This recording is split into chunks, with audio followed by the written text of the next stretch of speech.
नमामीश्वरं सच्चिदानन्दरूपं लसत्कुण्डलं गोकुले व्रजमानं।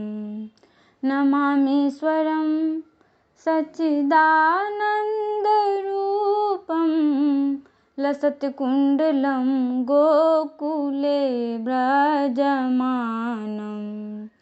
यशोदाभियोलुखलाधावमानं परामृष्टमत्यन्ततो धृत्य गोप्या रुदन्तं मुहुर्नेत्रयुग्मं मृजन्तं कराम्भोजयुग्मेन सातङ्कनेत्रं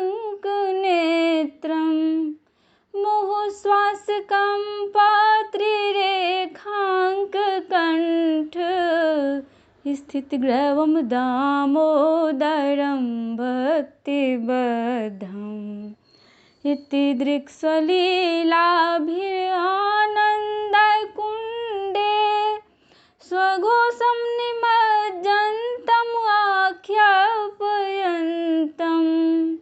तदीयसितज्ञेषु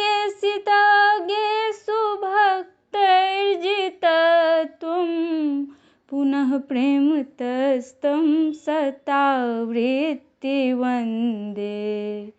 वरं देवमोक्षं न मोक्षावधिं वा न चान्यं वृणेऽहं वरेशादपीह इदं ते वपुरनाथ गोपालबालं सदा मे मनस्या विरास्तां किमन्ये।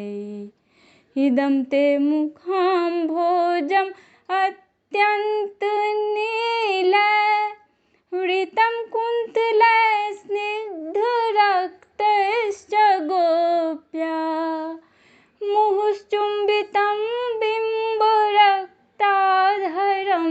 मे मनस्या विरास्तामलं लक्षलाभै।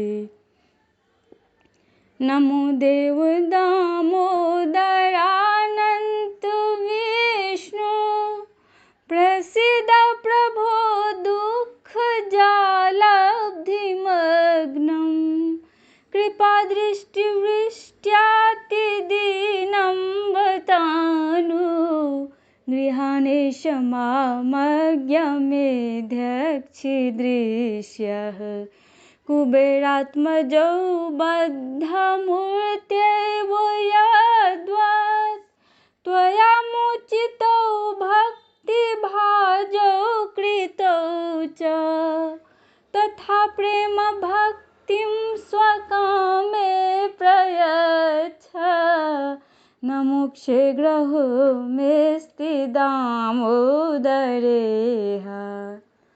नमस्तेऽस्तु दाम्ने स्फुरादीप्तिधाम्ने तदीयोदरायाथ विश्वस्य धाम्ने।